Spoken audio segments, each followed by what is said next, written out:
자, 오늘 여러분들과 함께 엘리야와 엘리사 8번째 말씀으로 들어갑니다. 오늘 말씀의 제목은 인생의 위기가 찾아왔을 때, 여기에 여호사밧을 보시고 이렇게 되어 있고요.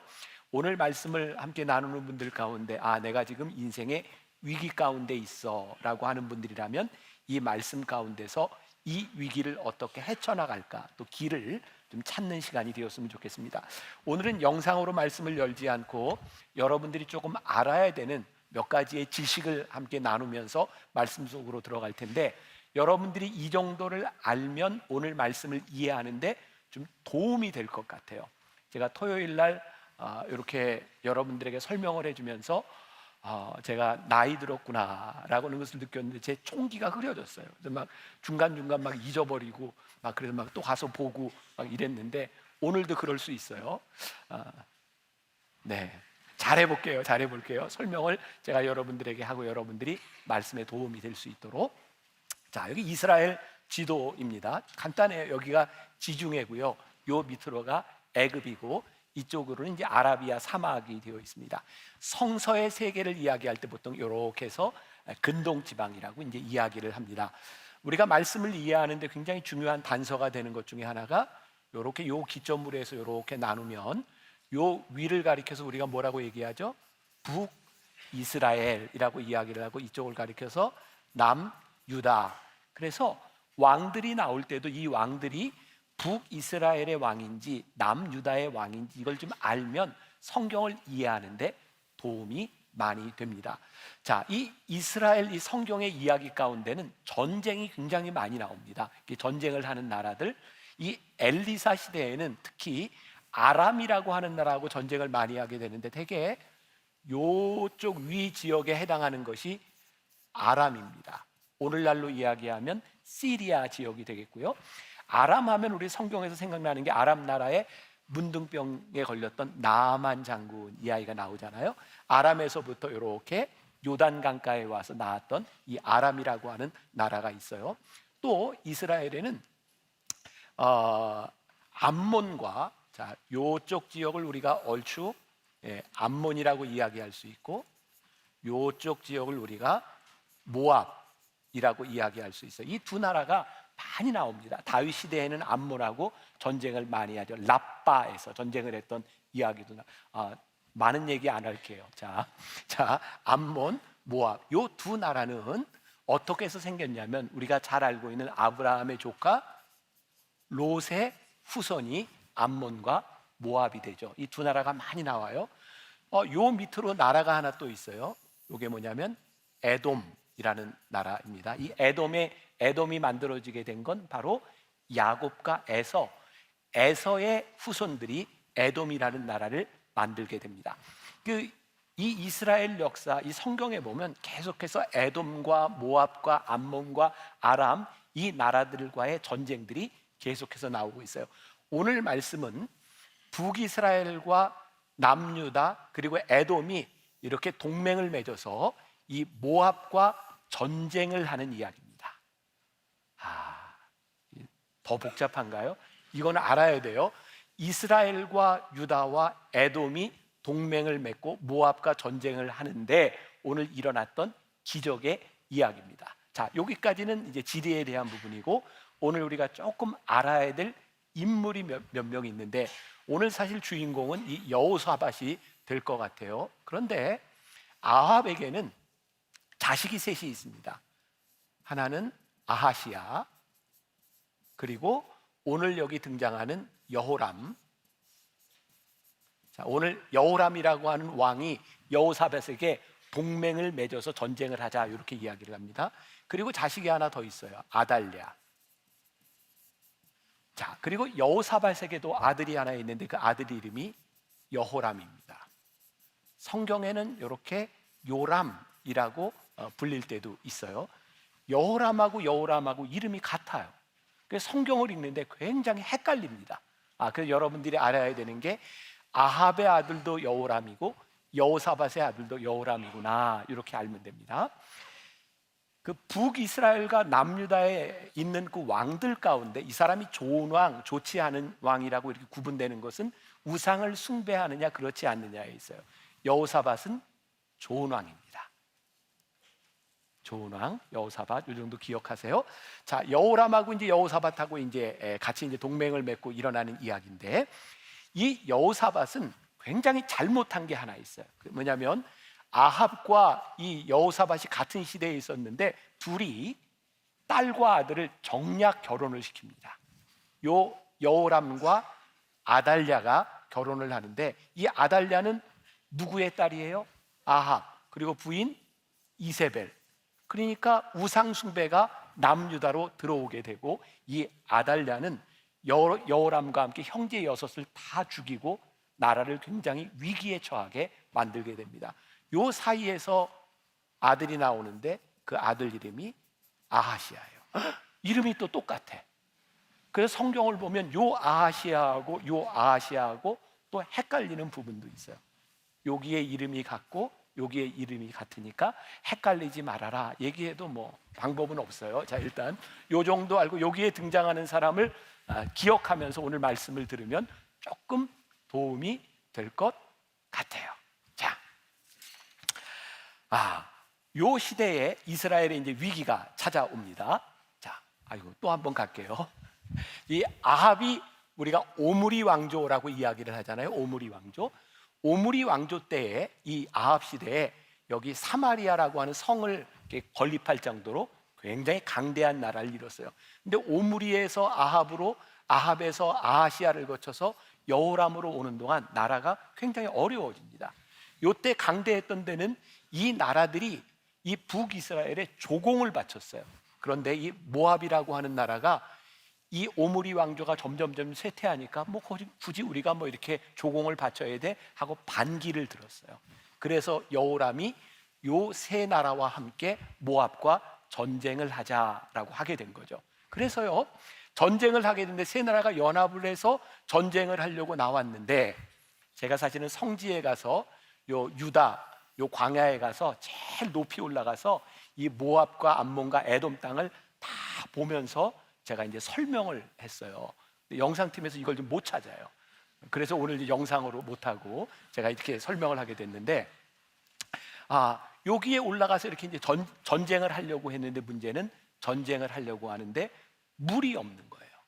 그래서 가축을 먹을 물이 없으니까 말도 낙타도 다 죽게 되는 그런 위기의 상황 가운데 처하게 된 거죠. 이 위기 상황에서 엘리사를 통하여 기적이 일어나고 있어요.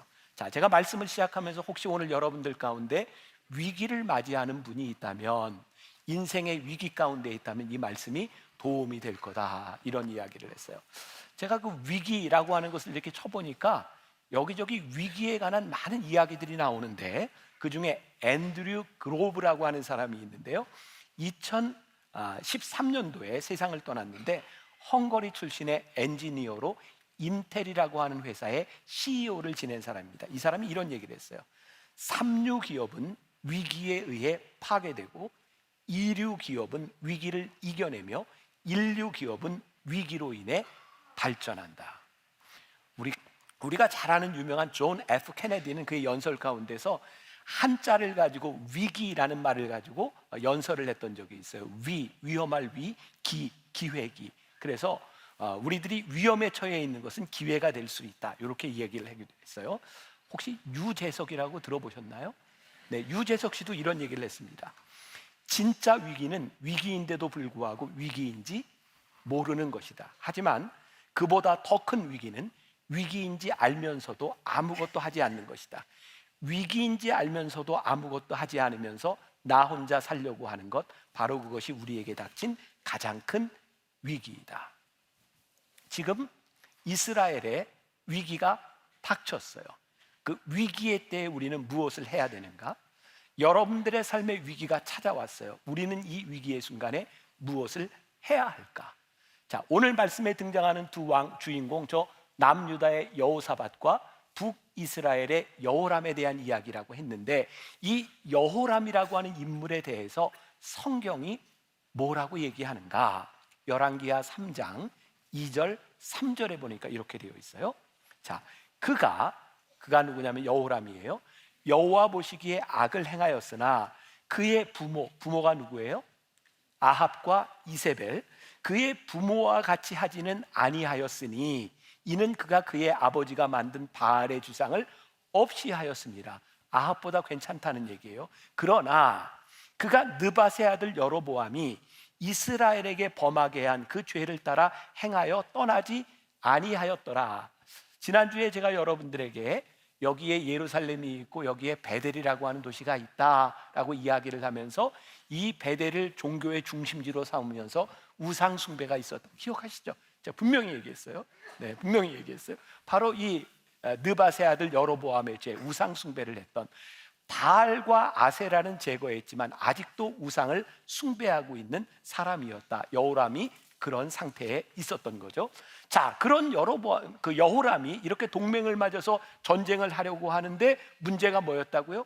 군사와 가축을 먹일 만한 물이 없었던 거예요. 자, 이런 상황 가운데서 열왕기하 3장 10절에 보니까 여호람이 이렇게 이야기를 합니다. 지금까지 상황은 다 이해가 되신 거죠? 자, 여호람이 이스라엘 왕이 이르되 슬프다. 여호와께서 이 세 왕을 불러 모아 모압의 손에 넘기려 하시는도다 하니. 자, 이제 상황이 다 이해가 되시는 거죠? 세 왕은 북이스라엘과 유다와 에돔의 왕들, 모압과 전쟁을 하게 되는. 자, 여기에서 여호람이 슬프다. 여호와께서 이 세 왕을 모아 모압의 손에 넘기려 하는도다. 아주 흥미로워요. 여호람은 하나님을 잘 믿는 사람도 아니었고 하나님의 존재는 알고 있으나 여전히 우상을 섬기는 사람이었고 그는 전쟁을 일으킬 때 자기 자의로 자기의 계획대로 전쟁을 일으켰는데 어려움에 처하게 되자 누구 핑계를 대는 거예요? 하나님을 원망하는 거예요. 오늘 여기 있는 여러분들 가운데도 혹시 신앙생활을 하면서 여러분들이 저질러 놓은 일, 그 일로 인하여 어려움을 당하고 위기에 봉착했는데 그것을 하나님의 탓으로 돌리는 사람이 있을지도 몰라요. 제가 목회를 하면서 보면 많은 사람들이 하나님을 원망하는 것을 보게 됩니다. 하나님 왜 그러셨어요? 근데 사실은 하나님 때문이 아니라 우리가 저질러 놓은 일들로 인하여 그런 고통을 당할 때도 많이 있어요. 어쨌든 우리의 인생에는 위기들이 찾아와요. 그게 나의 잘못이든 혹은 누군가의 잘못이든 우리의 인생에는 위기가 찾아옵니다. 그것은 하나도 이상할 것이 없어요.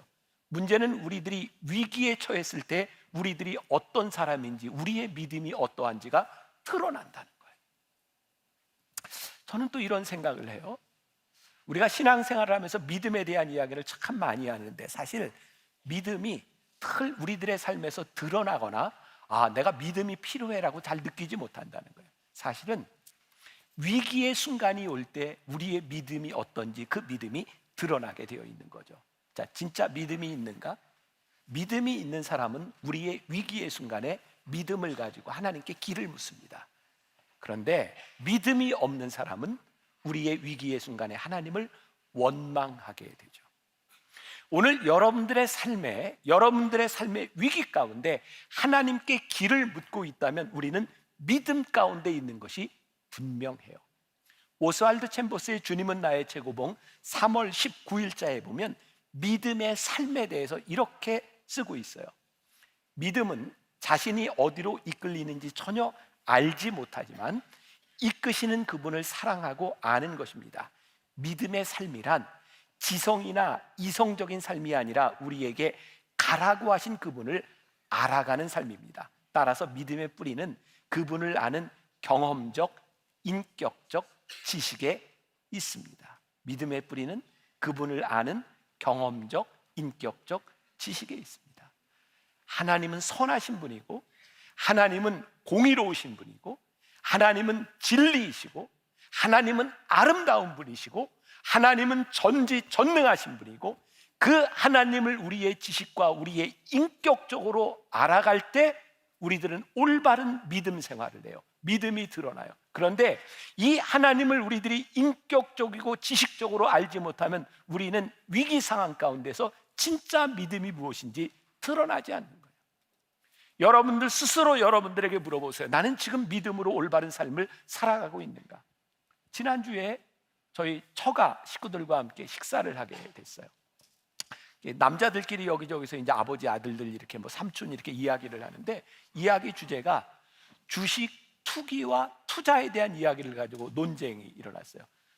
어떤 게 투기고 어떤 게 투자냐? 그러니까 뭐 이제 쉽게 설명이 되는 거죠. 주식을 가지고 돈을 벌려고 자꾸 이렇게 하면 투기가 될 수 있고, 좋은 기업의 가치를 가지고 투자하는 거, 그건 투자다. 투기와 투자는 이렇게 구별이 된다. 그런데 스스로 그렇게 이야기를 하지만, 그럼 어디까지 투기고 어디까지 투자냐? 이걸 어떻게 하냐? 뭐 이렇게 논쟁을 하고 있는 거예요. 그때 늘 이렇게 문제의 해결자인 제가 한마디를 했어요. 자, 그거 다 쓸데없고 주식을 사는 사람만이 그게 투기인지 투자인지 그 사람만 알아. 정직하게 이야기해서 우리들이 어떤 마음을 가지고 있는지는 그것을 행하는 사람이 알아요. 우리들이 믿음 생활을 합니다. 하나님을 우리들이 인격적으로 지식적으로 알고 행하는지 그렇지 않은지, 그분이 어떤 분이신지를 우리들이 알고 있는 것은 나 자신만이 정확하게 알아요. 중요한 건 우리들의 인생의 위기의 순간을 맞이하게 될 때 우리들이 어떤 인생을 살아갈까, 우리 인생의 위기를 맞이했을 때 우리들의 한숨과 한탄으로 우리들이 끝난다면 그 여호람처럼 슬프다, 영어 성경에 뭐냐, 알라스 이렇게 되어 있는데, 아 슬프다 이렇게 한탄으로 끝나는가, 아니면 그 인생의 위기 가운데서 우리들이 하나님께 길을 묻고 있는가, 이게 굉장히 중요한 일이에요. 자, 오늘 예배를 마치고 나면 교회에서 당회가 있습니다. 이번 당회 때는 특별히 우리에게 새로운 장로님들을 선출하게 됩니다. 여러분들이 많이 궁금하신 것 같아요. 우리 교회는 장로가 어떻게 뽑히는가, 어떻게 선출되는가. 그러고 보니까 제가 공개적으로 한 번도 그런 이야기를 해본 적이 없는 것 같아요. 이제 오늘 말씀과 좀 연결이 될 텐데, 저희 교회는 장로가 되기 위해서는 일단 권사가 된 지 5년 이상의 시간이 흘러야 됩니다. 저희가 이제 장로를 뽑을 때는 일단 권사된 지 5년 이상 된 사람에서 명단을 쭉 이렇게 교구 목사님, 동산 목사님들이 추리면 수백 명이 됩니다. 그분들을 다 놓고 이제 투표할 수는 없어요. 근데 우리 교회는 또 하나의 기준이 있어요. 적어도 장로가 되려면 BTD 영성훈련을 해야 됩니다. 그래서 BTD 치고 이렇게 소르트를 하면 반 이상이 쭉 떨어져 나갑니다.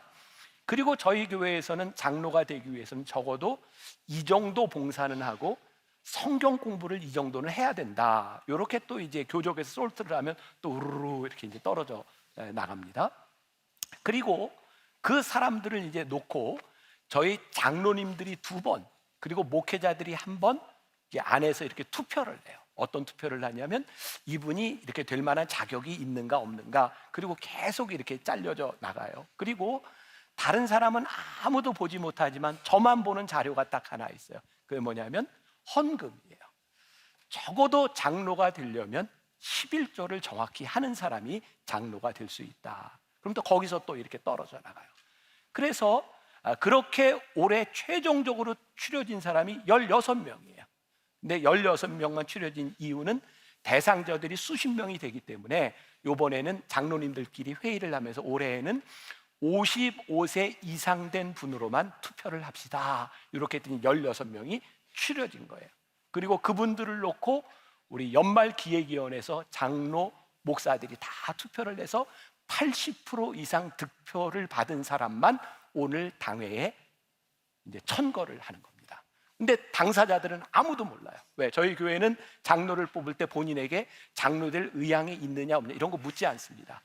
무조건 자격이 있는 사람을 딱 올려놓고 그 다음에 제가 개인적으로 이제 전화를 해요. 이렇게 오늘 당회에서 천거를 할 테니 나오시든가 말든가. 그래서 이제 제가 이제 묻게 되죠. 그러고 보니까 어떤 가정의 사정이나 건강의 이유로 죄송하지만 저는 못할 것 같습니다. 이렇게 사양을 하는 분들도 있습니다. 그래서 이번에는 16명 중에 12명만 나오게 되는 거예요. 근데 제가 하고 싶은 얘기가 뭔가, 이 12명 중에 2분이에요. 제가 누구라고 이야기는 하지 않지만 그분의 가정의 문제가 너무 힘들어요. 어려운 때를 지나가고 있어요. 울면서 저에게 얘기해서, 목사님, 제가 이런 상황에서 할 수 있겠습니까? 저는 도저히 못할 것 같아요. 그런데 그 얘기를 듣는 순간 제 마음에 이 사람에게 장로라고 하는 게 뭐 우리 신앙에 절대적이거나 중요한 것은 아니지만 이것이 이분을, 이 권사님을 붙잡아 줄 수 있겠구나. 제가 이렇게 얘기했어요. 권사님, 굉장히 어려운 때를 지나가고 있는데 장로라는 이 직분을 통해서 하나님을 붙드세요. 그리고 넘어지고 쓰러지지 않도록 하나님을 붙들고 승리하세요.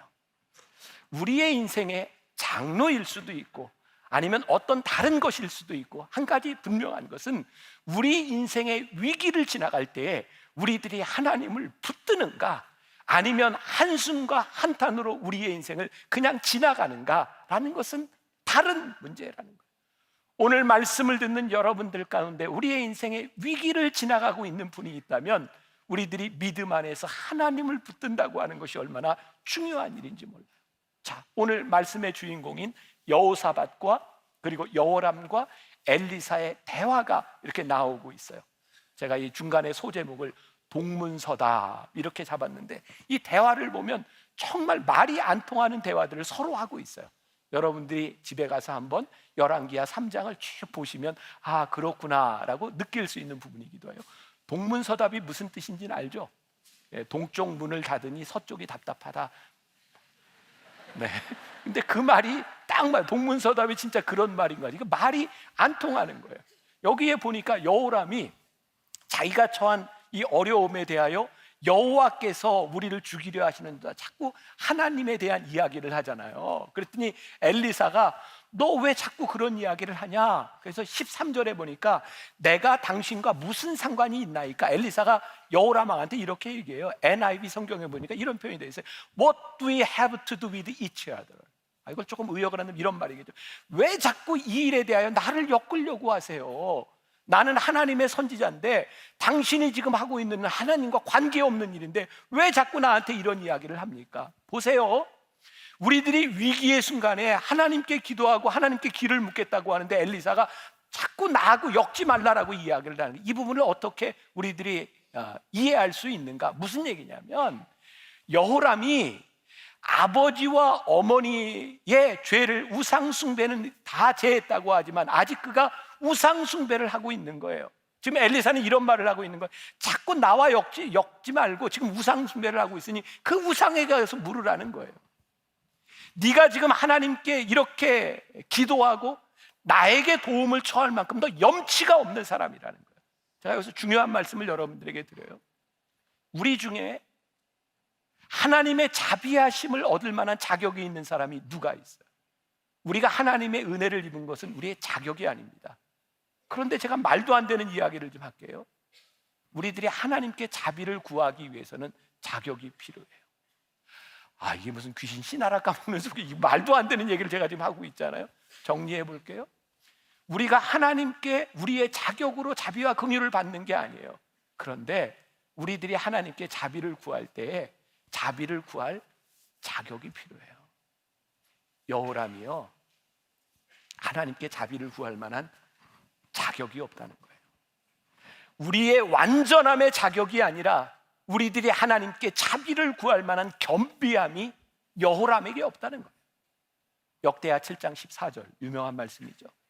내 이름으로 일컫는 내 백성이 그들의 악한 길에서 떠나 스스로 낮추고 기도하여 내 얼굴을 찾으면 내가 하늘에서 듣고 그들의 죄를 사하고 그들의 땅을 고치리라. 여호람이 자격이 없는 것은, 엘리사에게 그가 구할 자격이 없는 것은 그가 악한 길에서 떠나지 않았기 때문이다. 자, 이 말씀이 굉장히 우리들에게 중요한 적용점이 있죠. 우리 인생의 위기 가운데서 그것이 우리들이 하나님께 범죄함으로 인하여 우리들이 어려움을 당하고 있을 때 하나님이 우리의 기도를 듣지 아니하시며 그게 나와 무슨 상관이 있냐라고 말씀하실 때 그게 뭐예요? 우리가 아직 악한 길에서 떠나지 않고 겸비함으로 하나님께 무릎 꿇지 않고 하나님께 구할 때 하나님 그거 듣지 않으신다는 거예요. 반대로 이야기하면 우리들이 하나님께 자비를 구할 때 우리들이 악에서 떠나 하나님 앞에 그 자비를 구할 수 있는 자격을 갖추라는 거예요. 자격으로 우리들이 하나님의 은혜와 긍휼을 받는 것은 아니지만 하나님의 은혜와 긍휼을 구할 만한 자격을 갖추라. 하나님 앞에 겸비하라는 거예요.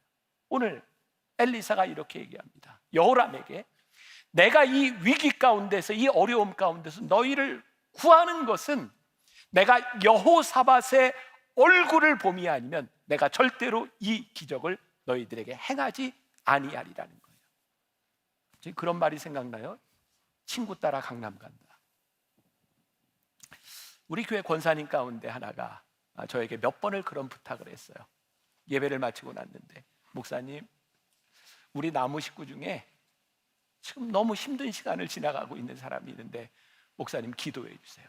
근데 이 사람이 교회를 나올 수 있는 상황도 아니고, 그러니 저에게 안수 기도를 해주세요.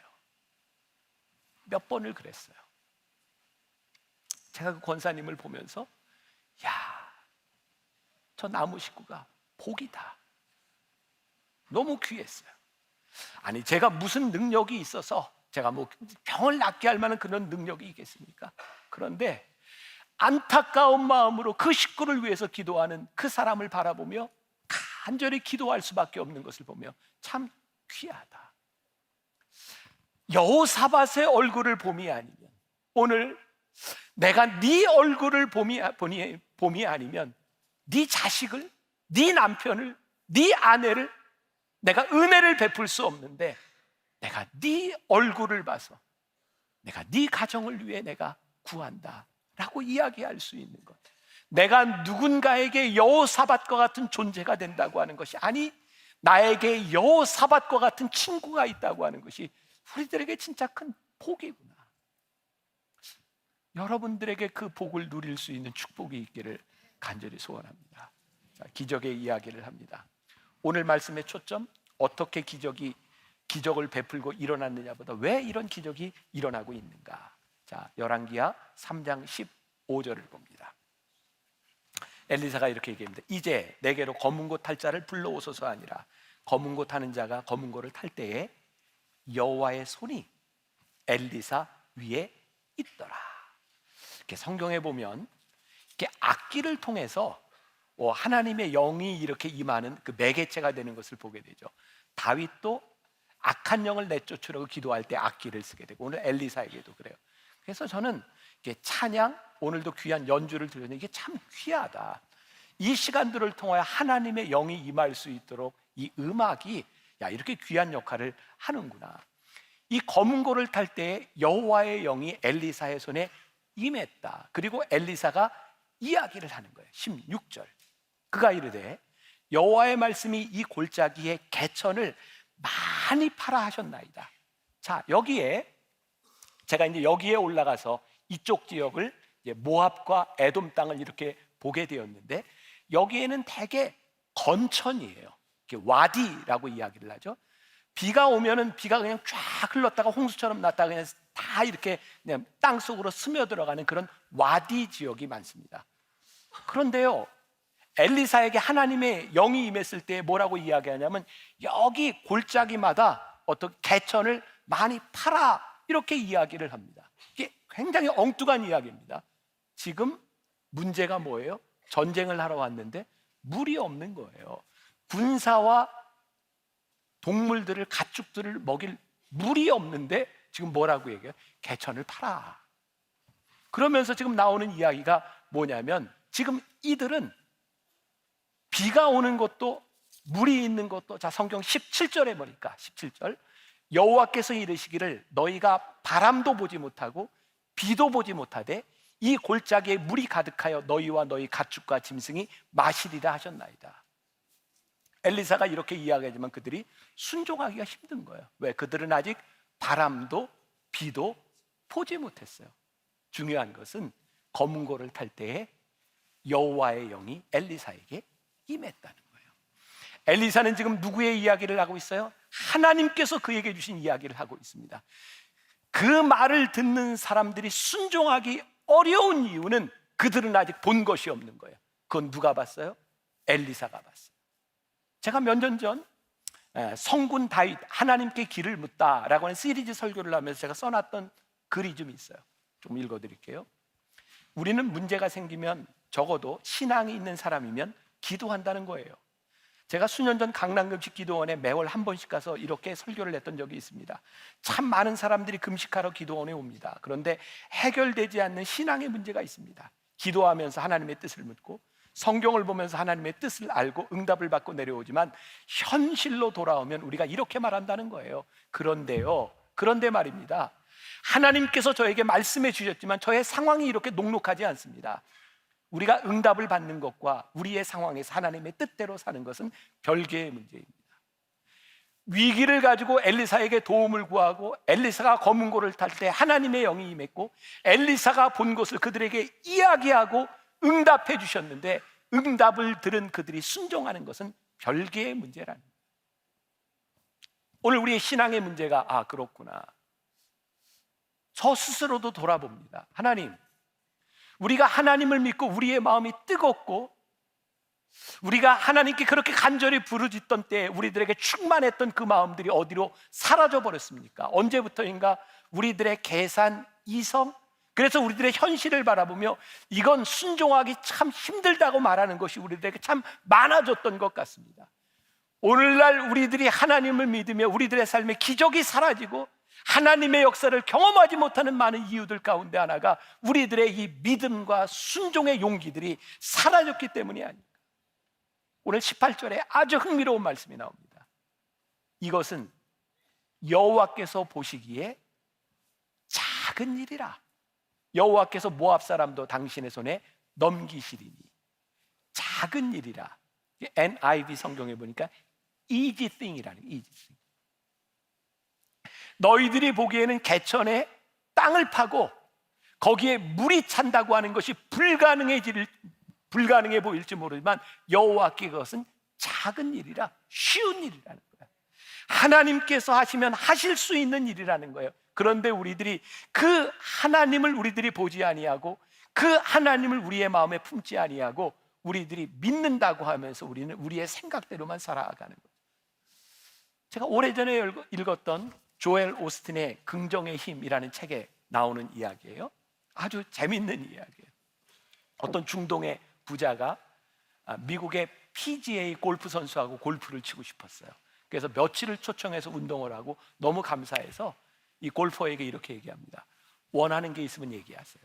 이 골퍼가 생각을 하는 거죠. 내가 뭘 얘기하면 될까? 그때 이 사람이 이렇게 얘기를 합니다. 저에게 골프 클럽을 좀 선물해 주세요. 골프채. 그러면 이 사람 생각에는 아마 저기 중동의 부자니까 그냥 골프채를 주지는 않을 거야. 아마 퍼터에 황금으로 만들어주든 다이아몬드를 하나 박아주든 그런 걸 줄 거야. 이렇게 생각을 하고 미국으로 돌아갑니다. 한참이 지났는데 소식이 없어요. 그런데 어느 날 누가 문에 초인종을 눌렀어요. 그 사람이 생각했던 골프채가 오지 않고 어떤 사람이 이렇게 등기로 종이를 하나 갖다 줘요. 굉장히 실망스러운 순간이죠. 근데 종이를 딱 열어보는 순간 깜짝 놀라요. 이 사람은 중동의 부자에게 골프 클럽을 달라고 했는데 중동 부자는 그 골프 클럽을 골프채가 아니라 골프장으로 알아들었어요. 그래가지고 거기에 등기를 해가지고 골프장을 이 사람에게 선물로 한 거예요. 뭐 책에서 본 얘기 참 그럴 수 있겠다. 내가 생각하는 수준과 다른 사람이 생각하는 수준, 여호와께는 이게 작은 일이야, easy thing이라는 거예요. 우리들이 생각할 때는 내가 눈에 보지도 못하고 듣지도 못했던 이 빗소리, 바람소리, 어떻게 그런 일이 일어날 수 있겠습니까? 여호와께는 이게 작은 일이라. 그리고 그 다음날 소재를 드릴 때 물이 차서 넘쳤다고 되어 있어요.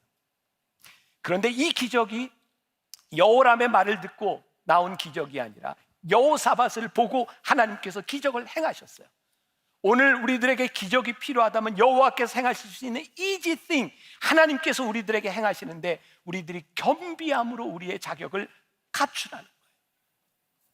제가 이렇게 정리해서 문장을 만들었어요. 문제는 하나님께 있는 것이 아닙니다. 문제는 우리에게 있고 답이 하나님께 있습니다.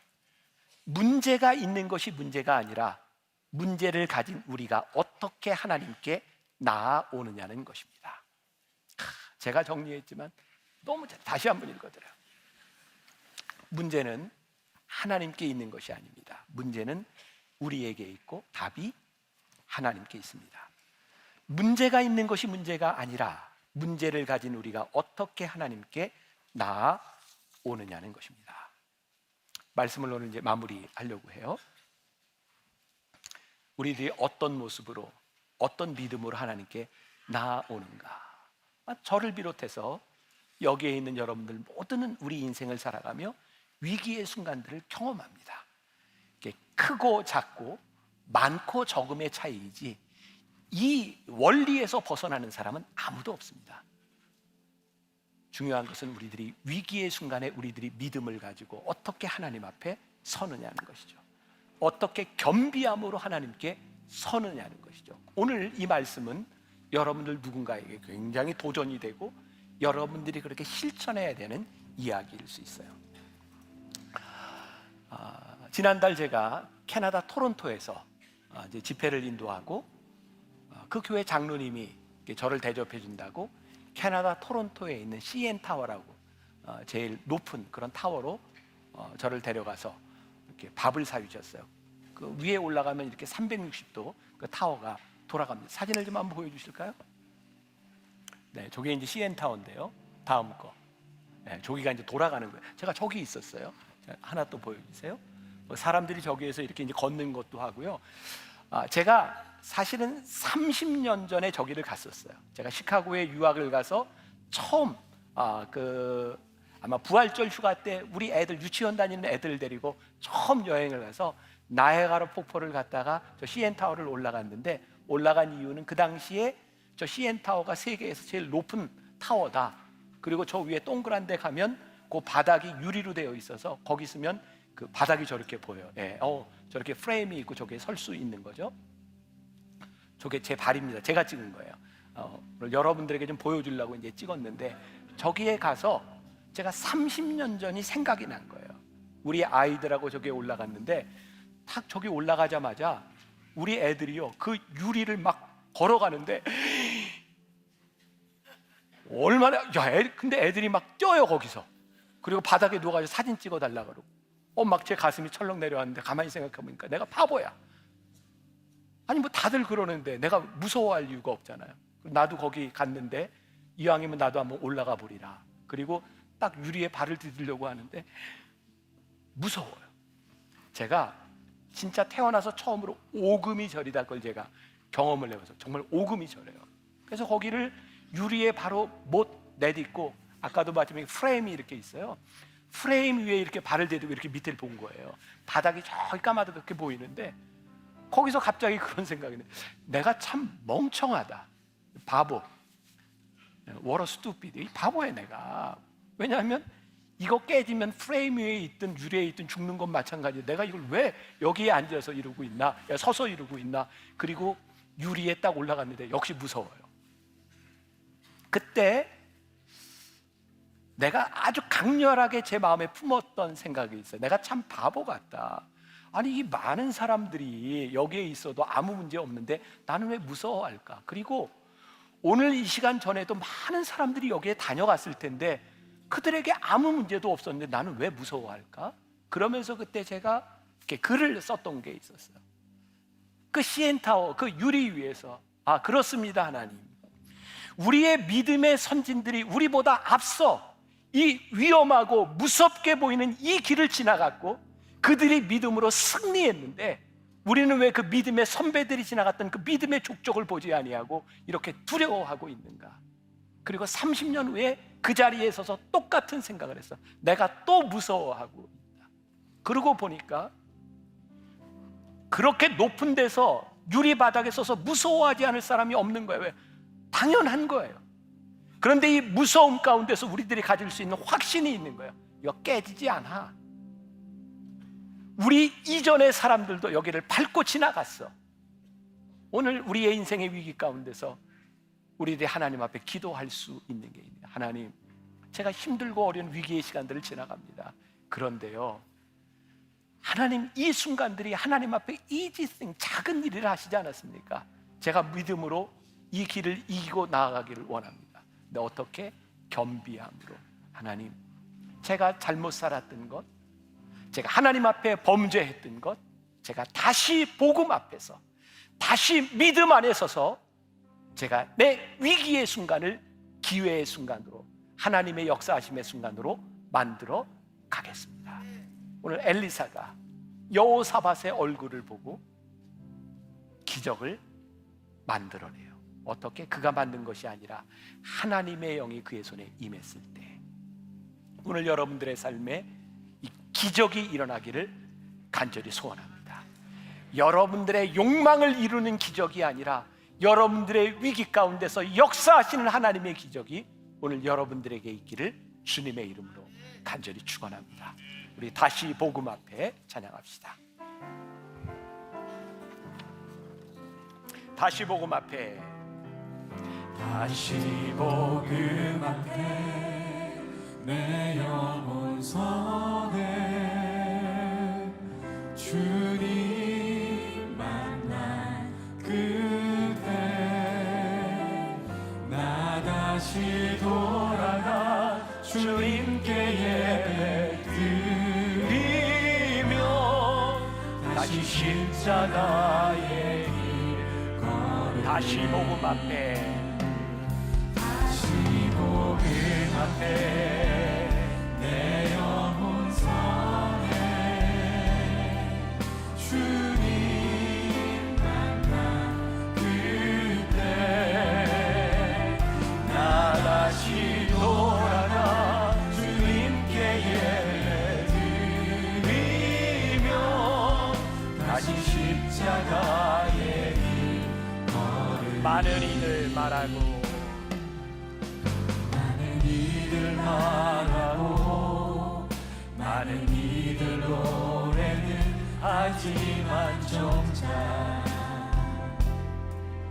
가지 않는 길 점점 멀어져만 가네 내게 생명 주었던 그 점점 이용하려 하네 내게 사랑 주었던 그 길 다시 복음 앞에 내 영혼 선해 주님 만난 그때 나 다시 돌아가 주님께 예배드리며 다시 십자가의 길 걸으리. 하나님, 우리 사랑하는 성도들 가운데 인생의 위기, 어려움을 지나가는 사람이 있습니까? 가만히 생각해 보니까 우리가 하나님 앞에 잘못 살았던 우리의 잘못과 우리의 죄악으로 인하여 어려움에 있을 수도 있고, 하나님 우리들이 알지 못하고 이해하지 못하는 우리의 인생의 험한 골짜기를 지나가는 사람도 있습니다.